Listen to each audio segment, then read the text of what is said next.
Well, good morning, everyone. Welcome to the 2019 GIS Day. Welcome, everybody. Well, GIS Day was initiated exactly 20 years ago by Jack Dentrimuck, founder and the president of ESRI, which happens to be where our keynote speaker comes from today. And I guess most of you know GIS or have heard of GIS. It's about 60 years ago when Dr. Roger Tomlinson and his team started to develop what is called the Canada GIS, which aimed for summarizing the result of land inventory in Canada. So that marked the beginning of what is called today's GIS. And UC hosts an annual event for the GIS Day. And I think I lost the count. We started about 15, 16 years ago. And during one of the earlier events, we had someone from the regional office of ESI come here to talk about it. And of course, we all know we use ArcGIS as the main software package for all our GIS courses. And the site license for ArcGIS started about 20 years ago as well. And all the organizers, sponsors are listed here. I'd like to acknowledge a few people in the audience. Dean Xuemao Wan, representing UC Libraries, Professor Nick Dunning, representing Department of Geography and GIS, and Dr. Susanna Tong, representing Environmental Studies Program. I'm Ling Liu, I'm the faculty advisor of the organizing committee, and I'm also the co-director of the Joint Center of GIS and Spatial Analysis. And now I'm going to hand the mic to Amy, who is going to acknowledge our sponsors officially on behalf of the organizing committee. So thank you very much. My name is Amy Koschhofer. I am the Assistant Director of Research and Data Services, the team, one of the organizing teams for this event today. This is the 5th year that UC Libraries has participated, and I think the 3rd year that we are a funder of the event.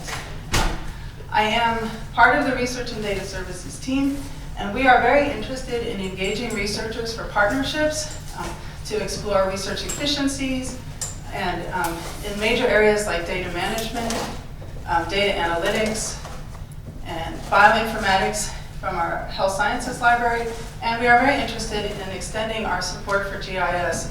We have been engaged in GIS consultations, workshops, and partnering with the Department of Geography and GIS in terms of helping students realize that there's a place to go after the workshops. You can take our courses, we advertise those and all at the end of our workshops. And our partnership has been very strong with the Department of Geography, and we really appreciate that.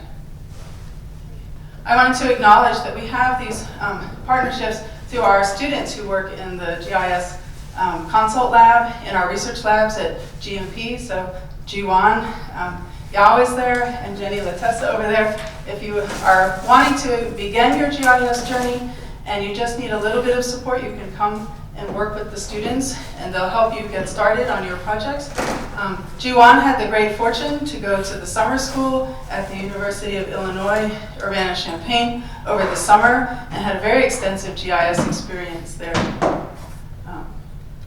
I had the great pleasure to participate in the Trellis program over the summer, which is sponsored by the NSF. It was a grant-funded project, and also by the University Consortium for GIS. And this was a leadership program, and I met many of your colleagues from all over the United States, from Alaska down to Maine, and actually even at Ohio State, I met a new colleague of yours there. So I was really excited to participate.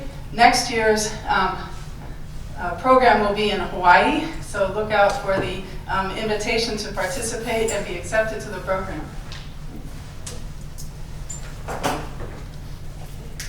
And the major funder for this event today is the Data and Computational Science Series, which is a joint project between UC Libraries and IT at UC, and we've been sponsoring this program for 3 years now. We actually have funding for next year to support GIS Day, and this is actually the final event in our series. So we are very grateful that you're all here and participating today, and we look forward to a very exciting program from our speakers. So I'm going to hand it over to Dr. Liu to announce our speaker today. Thank you, Amy. It is with great honor to introduce today's speaker, Dr. Hao Hu from ESI. He is a product engineer on the Geoprocessing Spatial Analysis team at ESI. And he is specialized in processing large data set. So he has a lot of experience with big remote sensing data and parallel processing, cloud computing. He has a PhD from UIUC, has a master's degree from University at Buffalo, and he has a Bachelor of Science degree from Nanking University, which has one of the best GIS programs in China. Without further ado, please join me to welcome Dr. Hu. Okay. Thank you very much. Thank you very much, Professor Liu, and thank you everyone for being here. Can everyone hear me clearly in the back? Cool. Okay, so. Yeah, today I'm going to talk about machine learning with ArcGIS. So when I got invited, I was thinking about what should I talk about. And there are a lot of great things happening in Esri about machine learning, and I think I should talk about that. That's cool and that's really hot. It's not something new, but it's gaining a lot of attention there. So I just thought if I just put machine learning in my topic, it might attract a lot of audience.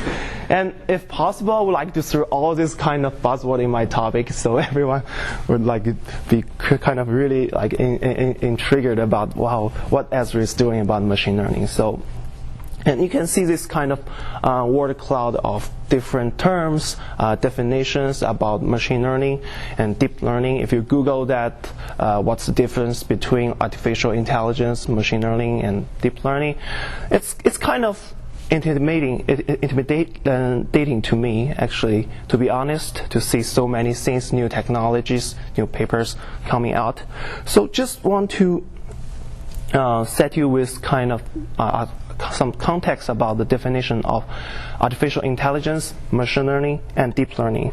So first, artificial intelligence, it broadly describes how a computer or machine can do a task that requires some level of human intelligence. And machine learning is one of the possible way to kind of implement artificial intelligence. And something specific about machine learning is it's purely data-driven. It's some techniques that learn from the data. So as more data you have, maybe the algorithm or the machine learning will just perform well.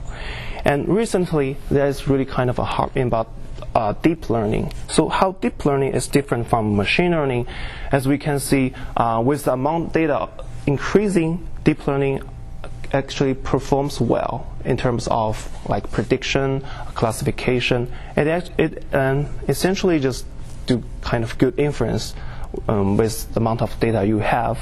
So it's kind of largely contrasted with machine learning, and from another different perspective is from end to end. For deep learning, usually don't requires human intervention about feature extraction. Usually get some raw data, you just train, you let the network itself figure out the logic, and then you can get some good inference. So that's kind of the main difference between deep learning and conventional machine learning. So I'd like to put these three terms into this kind of three circles, and you can see their a relationship more clearly. It's kind of a subset of each other. And In terms of the technologies applications, artificial intelligence is more kind of broad, like video game behavior, AI, computer vision, natural language processing, robotics, and machine learning. You might heard of this kind of framework packages, PyTorch, FastAI, TensorFlow. And when we talk about deep learning, the technology, we are mainly talking about this either like convolutional neural networks or like recurrent neural networks or some like advanced like GANs, like generative adversarial networks. So don't worry about those kind of jargons. It's just I just want to give you a kind of brief introduction of the components of each pieces, and I will just try to elaborate more when it's kind of relevant to what Esri is doing in terms of machine learning. Okay, so Esri actually has already tools that use machine learning techniques from classification, clustering to prediction. And recently we have extended our capabilities with a suite of tools that can do deep learning stuff. And this is kind of the main category of machine learning tools in Esri software. So particularly I'm talking about ArcGIS Pro, which is our main flagship software. And I heard that many of you are already using like ArcMap. ArcMap still has a part of this software capabilities, but in terms of desktop, our main flagship software, ArcPro, is kind of more capable of doing machine learning stuff. And then I will give you some kind of detail of each tools and some use case we're doing for each this four category. So I'll start with clustering. So clustering has some unique features and different from other kind of machine learning things that it does not require any training data or some ground truth data. So all you want to figure out is to group some observations, your data based on some similarities of the values or locations.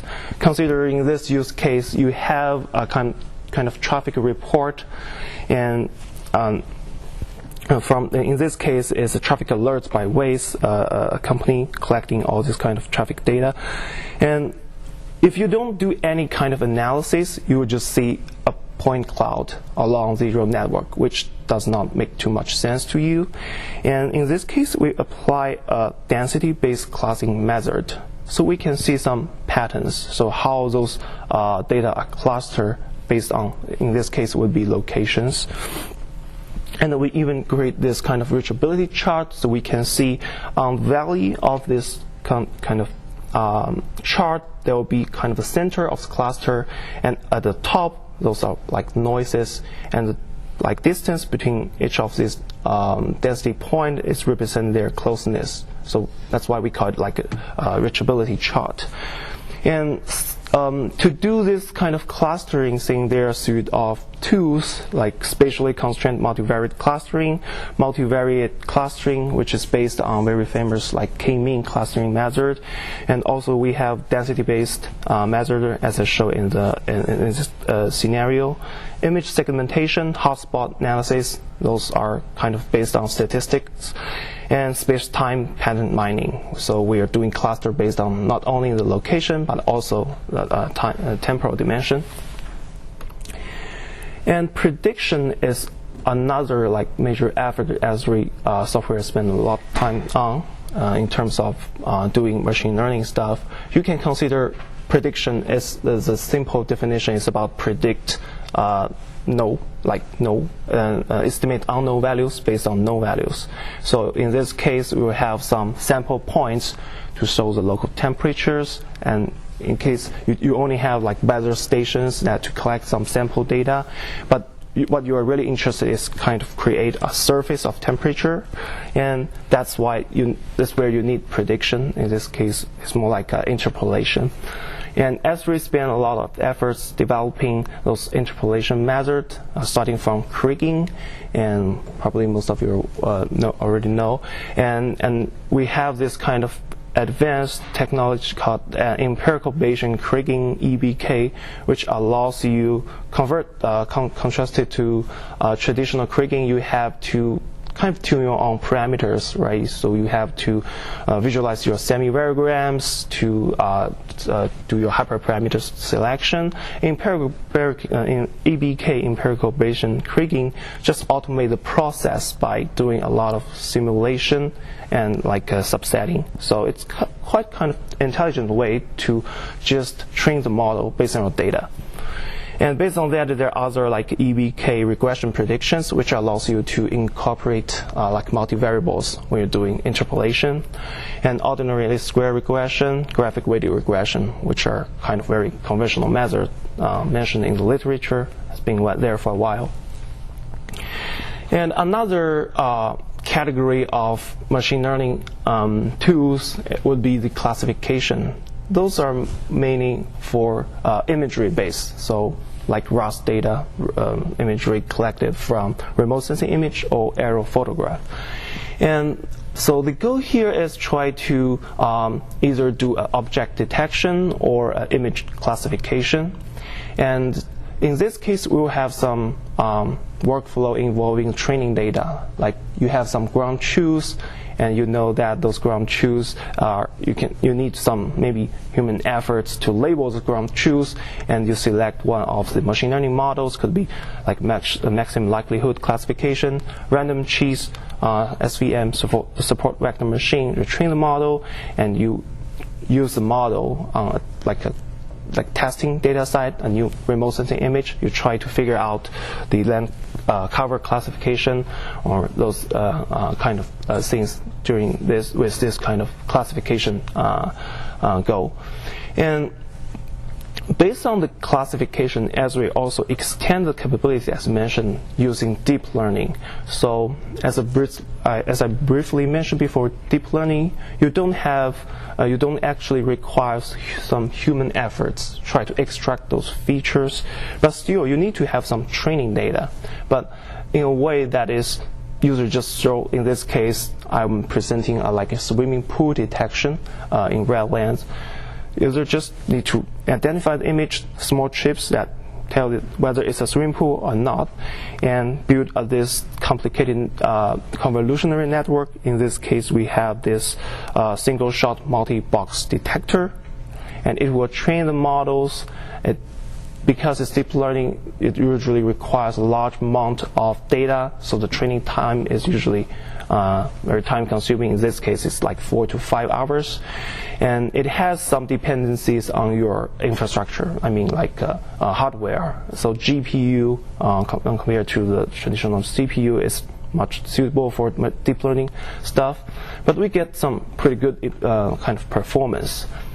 Esri is developing, particularly in ArcGIS Pro platform, we have this train deep learning model, like detect objective using deep learning, classify pixels using deep learning, and export training data for deep learning. Those kind of tools available.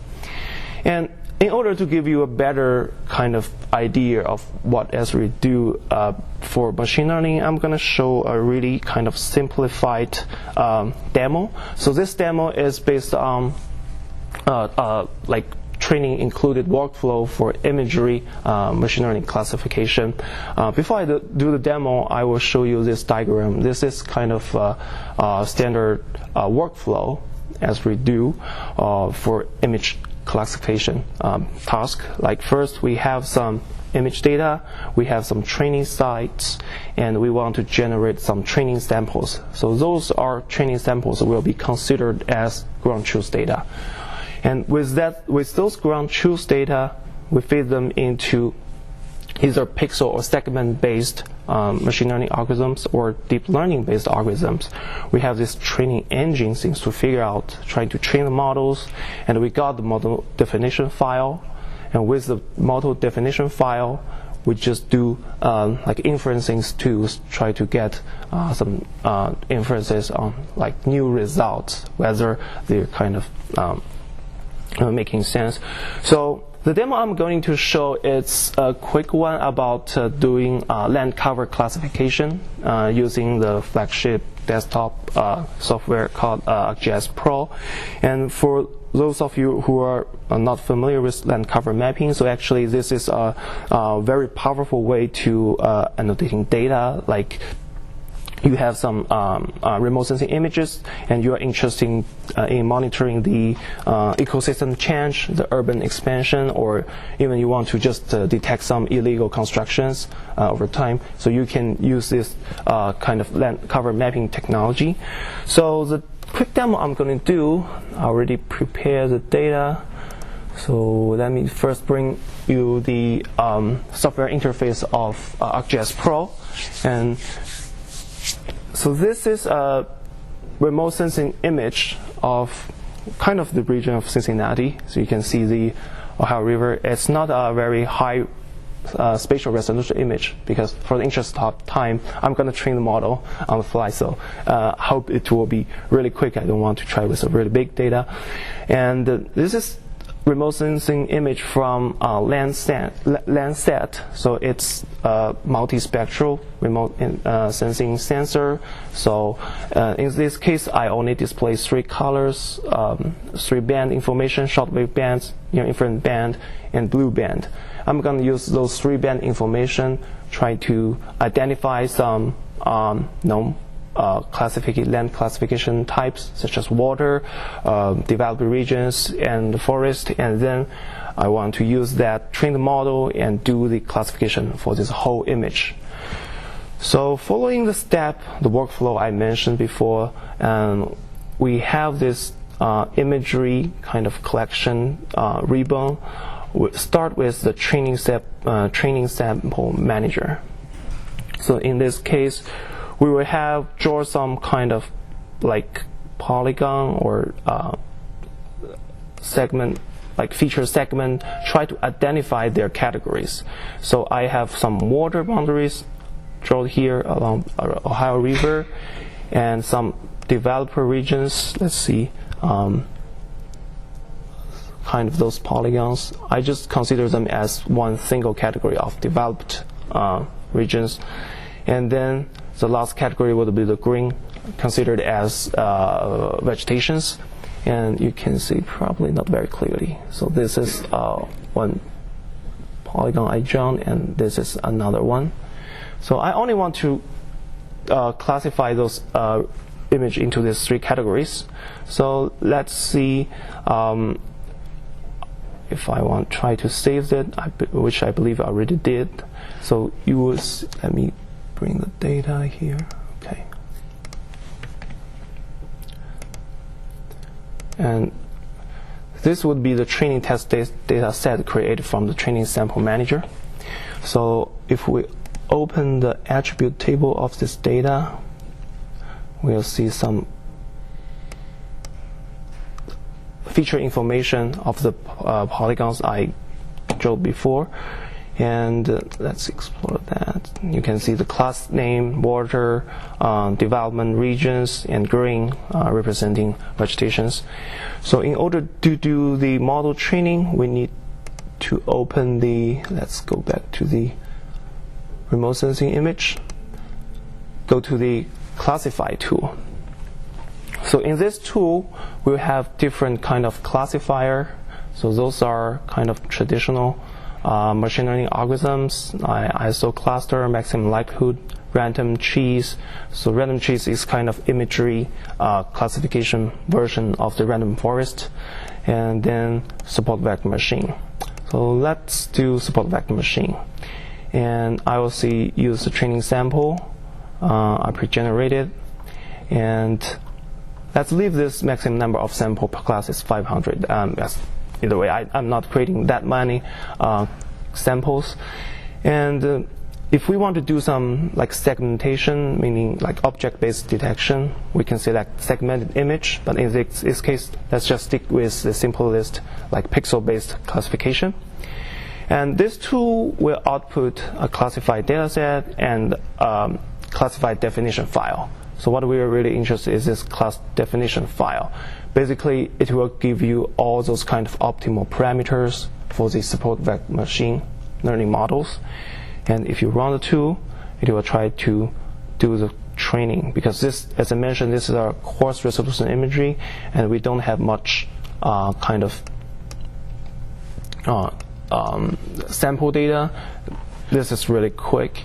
And you can see the output classify class. Let me turn off the training test here. Okay. I think it's still running. But you can see the three classes of land cover are basically extracted, the clear pattern of the Ohio River, even though we only just select part of the regions, and the green infrastructure. That's compared to the original remote sensing image. It's not a bad kind of classification, but of course, if you want to achieve high accuracy, you need to spend a lot of time to really create your sample data. But this demo is just kind of quick show of how can we do this thing like in ArcGIS Pro, like in a kind of very efficient way. And go back to the slide. So, okay, so this is kind of one of the example. We talk about using machine learning to do some applications, and within Esri, when dealing with our clients, customers, there are a variety of applications. We evaluate damage structures, like try to extract building like footprint, and already mentioned about land cover, and some others like road detection, swimming pool detection, road crack detection, cars detection, using machine learning algorithms. So there are a lot of applications. And so what I demonstrated before, or what I mainly talked about before, is more like using machine learning inside ArcGIS software, like ArcGIS Pro, ArcGIS Map. But it's very often that our external customers request that we need to incorporate our ArcGIS software with like external software or even hardware to complete a whole story. So I would like to spend a little bit more talk about this kind of road crack detection project, which has been a like very interesting project Esri is dealing with, and using both the ArcGIS software itself and some other external third-party software for machine learning and hardware to collect some images. So this software, this project, the goal is to discover and quantify road cracks, and so that local government agencies like transportation authorities can prioritize their like workloads, right, work orders, to improve their operations on fixing those road cracks. So for this project, at the beginning, we train a lot of kind of models to detect those road cracks. You see from this table, there are different kinds of road crackers. There are some longitudinal and some alligator crackers. It's actually from a public data set, and we train our model with this different public data set. Then we get an idea of how these cracks might look like given like image, and then we send a vehicle into the field. I believe this is in Chesapeake area. So this vehicle is equipped with like a it's a like traditional camera, not a very fancy camera, but geotagged, meaning that when you take videos, they have coordinates information. And as you can see from this video, it's doing this road crack detection on the fly in real time. So as you drive along, you take like pictures or videos of the road conditions. It will extract those crack information, and because it's geotagged, those information then can be collected as a result as a spatial data set layer. And then we put that into ArcGIS desktop software. We can have a really great visualization of the road cracks along those road segments. And this information is very useful to the transportation authorities, so they can understand the actual damage of their road conditions, so they can allocate resources and efforts to fix them in a more efficient way. So we consider this a really cool project combining like Esri software and some external like machine learning object detection capabilities. And so as I mentioned about, we we kind of collaborate with external like frameworks. We try to incorporate them into the machine learning workflow for Esri. And our kind of goal is we don't want to limit our customers only using software within that Esri ecosystem. We try a major effort piece is that we try to kind of promote this integration. Like you can use ArcGIS software to do your spatial analysis, spatial data manipulation, but there are a lot of good kind of third-party software there, data science software that you can do machine learning or like other data scientific workflows. So why don't we combine them together to make it easier for like researchers or like students to tell their own scientific story. And the way we do that, and is also like a main kind of products we want to promote, is through this ArcGIS notebook. So in the 11 session, in the workshop session, I will just present this notebook with more kind of interactive like training style. So you will definitely learn more about how ArcGIS notebook looks like, and I will walk you through like 2 sample notebooks to solve some like real world problems. But I still want to give you a kind of brief introduction about the notebook. So before about ArcGIS notebook, how many of you have heard about like Jupyter notebooks? Okay, yeah, so quite a few. That's good. Because Jupyter Notebook is kind of open source web application, allows you to create and share documents. So it will have those code, and so you can just edit your code, comment on your code, and also running your code, and including some fancy visualization of the chart, tables, and also you can put some narrative text on it. So the most important feature is that you can just share the whole workflow with other like collaborators, so you can present your scientific story in a more kind of nice way. And many people use this kind of Jupyter notebook to do like data cleaning, transformation, numeric simulation, statistics modeling, data visualization, machine learning, all this cool kind of stuff in data science. It becomes a kind of dominant tool.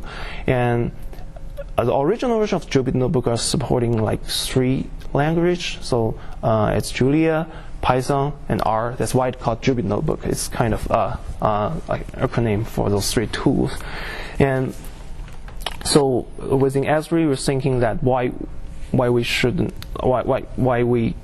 not like adopt this technology. It's really cool, right? We're doing the spatial data science, and we can just do the similar workflows like researchers or some like government agencies. They're doing kind of their like spatial analysis. It's a really good way to present like your data science story. And so just step back and talk a little bit more about data science. Usually it's also a huge topic now. It's kind of the umbrella of machine learning, or this kind of things, data driven, and it's essentially it's about like extract insights from data. Like in order to achieve that, usually you have to go through some general steps, right? Data preparation, exploratory analysis, data modeling, and some visualization and deployment, and then try to communicate with your data, tell about the story. And when it comes to, if we put a spatial at the beginning, it's pretty much the same as we did, like using either Esri GIS software or some others like open GIS software. So why Esri trying to what Esri did Esri have all the kind of components here? Sort of. So we have some data processing, visualization capabilities, but is that all capabilities we have? Probably not. And probably we should not try to implement all these capabilities, given that there are already a lot of good kind of third-party software, a good suite of tools there. So why don't we reinvent the wheel? It's not realistic, right?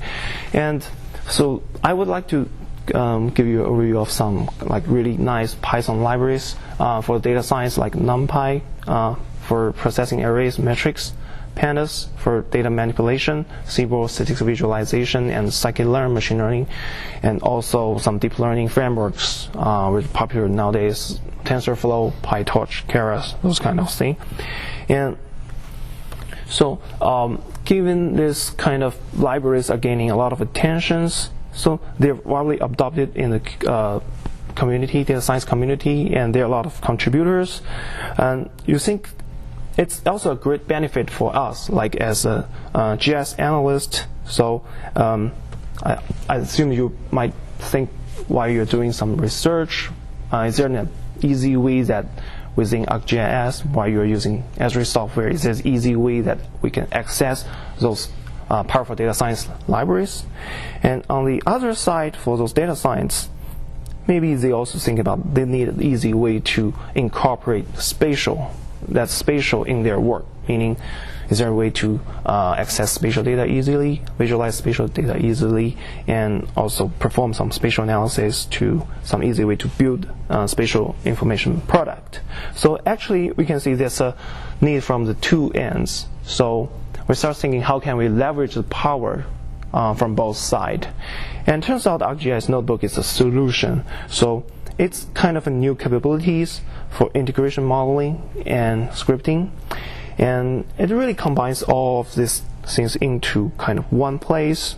So it has the basic capabilities of the Jupyter Notebook, but we also have trying to make it more easier and kind of customize, tuning it into this geospatial world, like there's easy way to access spatial data, doing some spatial visualization, and easy way to load like spatial analysis models. So you'll see more when I'm doing the demo at the workshop session. And this ArcGIS Notebook is really kind of part of the ArcGIS ecosystem, so it connects seamlessly to our existing capabilities of like data store and analytics servers, and really seamless connect to some external third-party powerful libraries. And I would like to do a quick demo. So this is just give you a general idea of what the ArcGIS Notebook looks like. But the more in-depth demo will be happening at 11. But for this one, I think I need to. See. So ArcGIS Notebook is hosted on a notebook server, so it comes with ArcGIS 10.7 enterprise setup. So once you set that up, it should be launched pretty easy to launch a notebook environment. So this is a notebook environment, and from the interface, pretty much similar as the Jupyter Notebook. You will have some menus here, and you can see those cell structures, different kinds of cells. Those are markdown cells, right, that you can put a lot of narrative texts, and there are some like code blocks. In this case will be Python code blocks. So as I mentioned, there's some easy way to access spatial data. So this is how you like bring up a kind of remote sensing image from ArcGIS online resource, and you can just visualize the data, and you can import third-party libraries pretty easily. So they are pre-configured. So like NumPy, some SciPy, or Matplotlib. Those are really powerful libraries commonly adopted in data science community. So again, we'll come back to this notebook at 11. So I'll just continue with my slides. Okay, not this one. Let me see.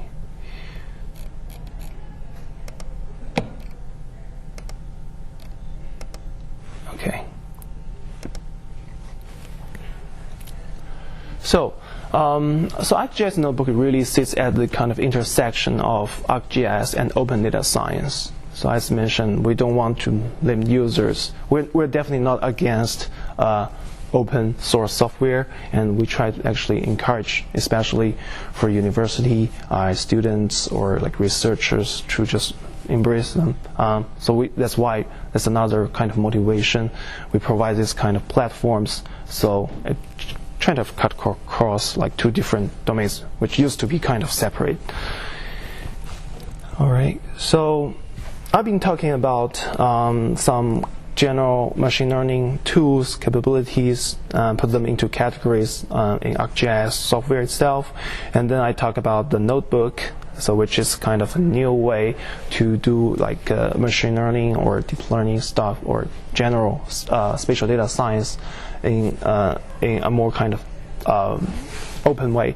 And what about what's next? So there are a lot of amazing project going on. So we try to incorporate more data or data standard or model interoperabilities with third-party models.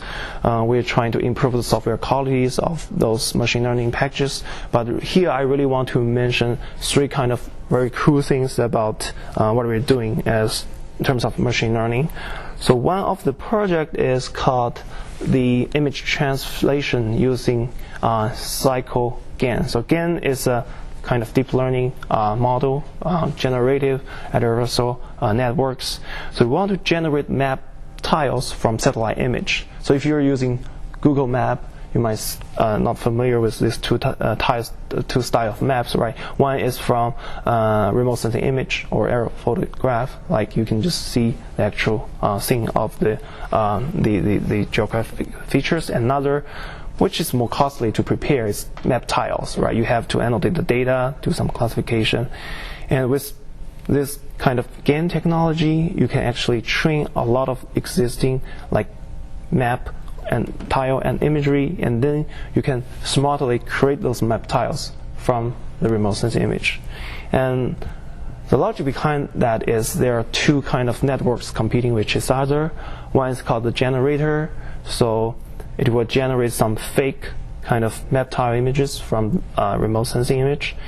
And another network is called the discriminator. It will evaluate the kind of the correctness of the map tile. There's some standard, and then these two networks competing with each other. At the end, it will start creating some really nice looking map tiles. So this is one of the cool kind of project we're really trying to do, because you know that this information is available in developed countries like US or Europe, but for some like still third world countries, we don't have those many details of the data. So it's kind of really less costed to have remote sensing data. So we're thinking, why not we just try this model and create those map tiles, so we have kind of a good coverage of all the map tiles all over the world. And the second a really interesting prototype for machine learning project we're working on is called super resolution network.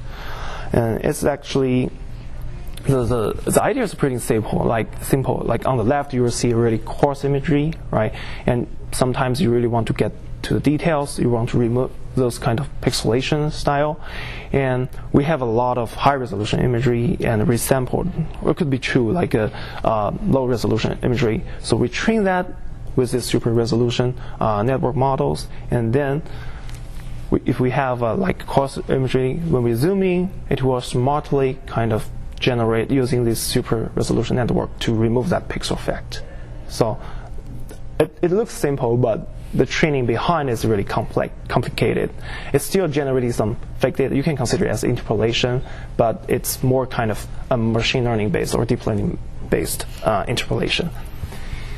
So the last cool project I want to mention is called map art generation. So it's about some creative machine learning work.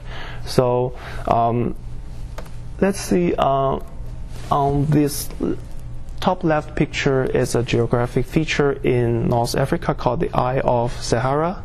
It's from a remote sensing image.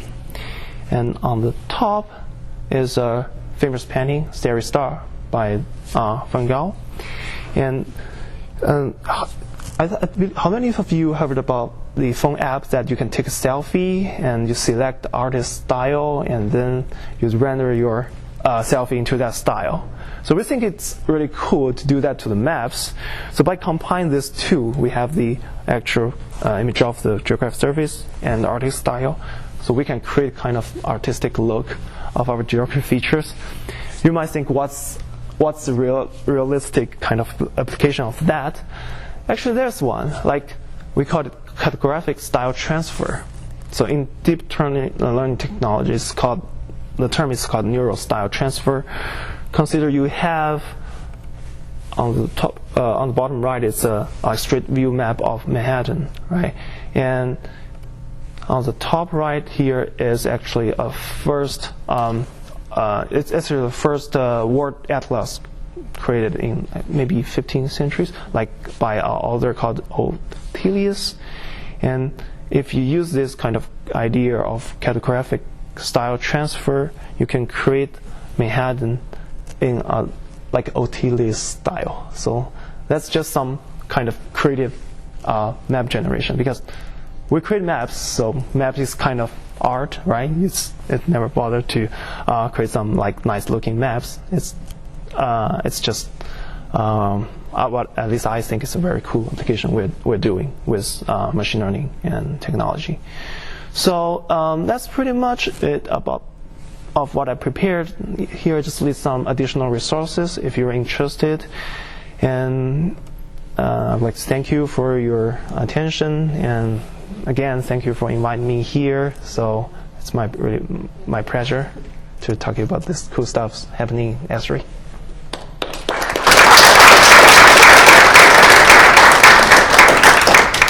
Well, thanks for the highly informative talk with regards to the latest technologies incorporated in ESR products. And I have always believed the theories, principles of GIS have not changed that much. Methodology maybe evolved a little bit, but the technologies have been undergoing rapid changes. And this presents actually challenge for those who teach GIS, because the user interface changes all the time, and the labs have to be updated. So that's a challenge. But it's good. I'm happy to see the industry of GIS have been keeping up with the rest of the IT industry, which is good. We do have time for questions. So I can be the first one. So I'm curious that if we use the ArcGIS Notebooks, is it free, open source, or we need some API keys like the Google APIs? As mentioned, ArcGIS Notebook comes with ArcGIS like 10.7 in enterprise, and I believe in universities most of them are kind of contracted to have license with that. I'm not sure if that's the case for University of Cincinnati, but definitely if you have that part using ArcGIS Notebook, it's free of charge. So it's kind of product. It's actually kind of it's an awkward situation. It's a free product, but it depends on product requires commercial license. But we're working on it. So we're working on a more kind of as you will see more about from the demo session is we will have a playground for ArcGIS. So there will be kind of purely notebook server setup, and so people can just play with notebooks without dependency on ArcGIS Enterprise. But I would still say that for the best use of notebooks, it's better that you set up your own environment, enterprise setup, configure your own notebook servers, and you can guarantee the performance and sometimes for the hardware kind of requirements. Yeah. Other questions? First of all, thank you for being here and thank you for the informative talk. I have a question about the examples you presented. So it seems all the machine learning projects are related to raster data. You handle with images, you handle with like these map tiles. So is there an example about machine learning regarding the vector data or the network or something? Yeah. So as you can see, I put them into like 4 categories, right? So first about clustering, prediction, and classification, deep learning. So for the first 2, clustering and prediction, those are based on vector data. As I showed, like those are like feature points. Like you do clustering based on feature points, and you do prediction. Like in that case, it's interpolation based on feature points. So you can do some inferences. You train more data with point.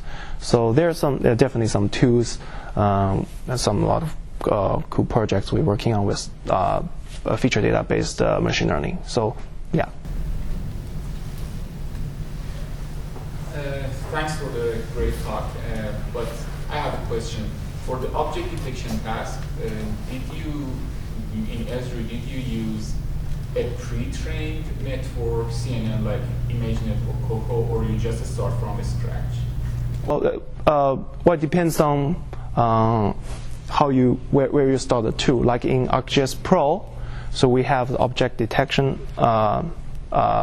like a toolbox where you can just start from scratch.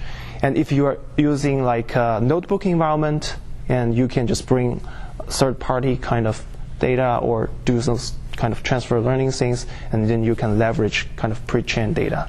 So it's pretty much flexible, I would say.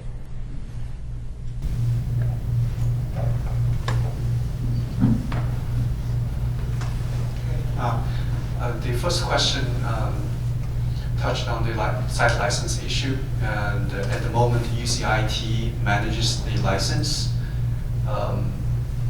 So we need to check with UCIT. Many years ago, I managed the license, but then the fee kept increasing, so the university had to take over. And but UC is part of the ArcGIS network that includes multiple universities who all contribute to this big pile of money to pay for the license. So I don't have the answer, but we can find it out. We have the coffee break. We are slightly behind schedule. Let's have a 10-minute break, and then we start the workshop. So the workshop will start at 10:11. How about that? Okay. Thank you. Thank you. Thank you.